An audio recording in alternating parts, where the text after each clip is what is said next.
আসসালামু আলাইকুম। গ্রামে এখন মোটামুটি ভালোই শীত পড়ে গিয়েছে। এবছর প্রায় প্রতি মাসেই আমাদের ষাঁড় গরুর খামারের গরুগুলিকে আমরা একবার করে বের করি। পুরোপুরি শীত পড়ার আগে এ মাসে ওদেরকে আমরা বের করব। অনেকে প্রশ্ন করেন যে এই গরুগুলিকে প্রতি মাসে আপনারা কেন বের করে দেন বা কেন উঠানে আপনারা ঘোরান। এটার অন্যতম একটা কারণ, যেটা আপনারা অনেকেই জানেন যারা আমাদের ভিডিও নিয়মিত দেখে থাকেন, যে কুরবানির সময় যখন আমরা এই গরুগুলিকে বের করি, অর্থাৎ প্রাপ্তবয়স্ক গরুগুলিকে যখন আমরা বিক্রি করার জন্য বের করি, তখন এই গরুগুলিকে কোনোভাবেই কন্ট্রোল করা যায় না, কারণ এগুলি দীর্ঘদিন পর্যন্ত আমাদের ঘরের মধ্যে আটকা থাকে। তাই হঠাৎ যখন ওদেরকে বের করা হয় তখন ওরা অস্বাভাবিক ধরনের আচরণ করতে শুরু করে, ছোটাছুটি করে, দৌড়াদৌড়ি করে, এবং এইগুলি আমাদের জন্য কন্ট্রোল করা অনেক কষ্টসাধ্য একটা ব্যাপার হয়ে দাঁড়ায়। তখন গত বছর কুরবানির সময় সব থেকে বেশি এই সমস্যার সম্মুখীন আমরা হই। তখন কোনোভাবেই হাটে নিয়ে গরুগুলিকে কন্ট্রোল করা যাচ্ছিল না, যে কারণে আমাদের অনেক ক্ষতিও হয়। এই জন্য এবছর আমরা আগে থেকে এই প্ল্যানটা করে রেখেছি যে এবছর প্রতি মাসে একবার করে এই গরুগুলিকে আমরা বাইরে বের করব। যেহেতু কুরবানির আগ পর্যন্ত যদি ওদেরকে আমরা এভাবে বের করতে থাকি, তাহলে ওরা স্বাভাবিকভাবে পরিবেশের সাথে মানিয়ে নিতে পারবে। কিন্তু যখন এই গরুগুলিকে আমরা প্রতি মাসে একবার করে বের করি, ওই বের করার সময় এই গরুগুলির জন্য আলাদা করে আমাদের একটা সেটআপ তৈরি করতে হয়। অর্থাৎ যে জায়গাগুলি ফাঁকা রয়েছে ওই জায়গাগুলি বাঁশ দিয়ে, বেড়া দিয়ে আটকাতে হয়।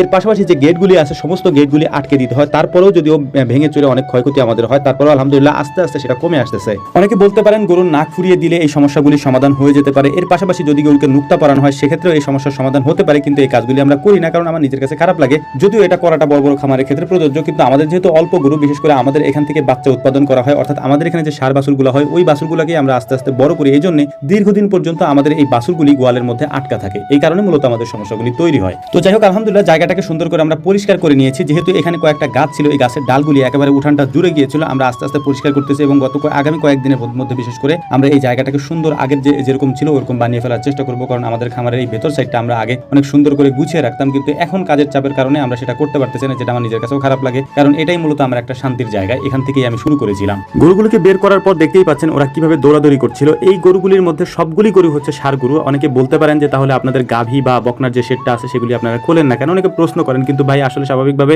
ষাঁড়ের সাথে তো ওইগুলোকে ছাড়া যায় না, এই কারণে আমরা ছাড়ি না। আর অনেকগুলি গাভী আছে যেগুলি প্রেগনেন্ট আছে, বা বকনা যেগুলি আছে অনেকগুলি বকনা প্রেগনেন্ট আছে। এই যে কারণে হচ্ছে যে ওদেরকে এখানে ছাড়লে একটা ক্ষতি হয়ে যাওয়ার সম্ভাবনা থাকে, যে কারণে আমরা ষাঁড় গরুগুলাকেই ছাড়ি। যেহেতু গাভী গরুগুলাকে আমরা মাঝে মাঝে আমরা প্রায় বের করি, কারণ বাচ্চা দেওয়ার সময় বা অনেক সময় আমরা বের করা হয়। আর তাছাড়া 3 শেডের গরুই যদি আমরা বের করি তাহলে এখানে জায়গা হবে না, যে কারণে আমরা একটা শেডের গরু করে মাঝে মাঝে বের করি। অর্থাৎ এই বকনাগুলিকে যখন বের করি তখন হয়তো ভিডিও করা হয় না, কিন্তু এই ষাঁড়গুলিকে বের করার সময় আমরা প্রায় ভিডিও করে রাখি। এভাবে মাঝে মাঝে বের করলে ওদের শরীরও ভালো থাকে। এর পাশাপাশি ওদেরকে যখন আমরা বের করি আমাদের নিজেদের কাছেও দেখতে অনেক ভালো লাগে আলহামদুলিল্লাহ। যদিও টুকটাক একটু ক্ষতি হয়, এর পাশাপাশি আমরা অনেকে ইনজুরি হই। এর পাশাপাশি আপনারা দেখতেই পাচ্ছেন এই জায়গাটাকে ওরা কি বানিয়ে ফেলেছে, একেবারে পুরো মাঠ বানায় ফেলছে, যেটার মধ্যে শুধু বালি আছে বলে জায়গাটা নষ্ট হয় না, কিন্তু যদি এখানে কাদা বা মাটি থাকতো জায়গাটা পুরোটা নষ্ট হয়ে যেত। তো যাই হোক, আলহামদুলিল্লাহ মোটামুটি অনেকক্ষণ পর্যন্ত ওরা বাইরে ছিল, দৌড়াদৌড়ি করছে। তারপর ওদেরকে আমরা এখন ঘরে উঠিয়ে নিব, কারণ সন্ধ্যা প্রায় হয়ে গিয়েছে। এই টাইমে ওদেরকে উঠিয়ে নেওয়ার সময় হয়ে গিয়েছে। কয়েকটা বাঁশ ওরা ভেঙে ফেলছে। এই বড় ষাঁড়টাকে নিয়ে সব থেকে বেশি সমস্যা আমাদের পড়তে হবে বলে আমরা আশা করেছিলাম, কিন্তু ওকে আমরা বেশ কয়েকবার বের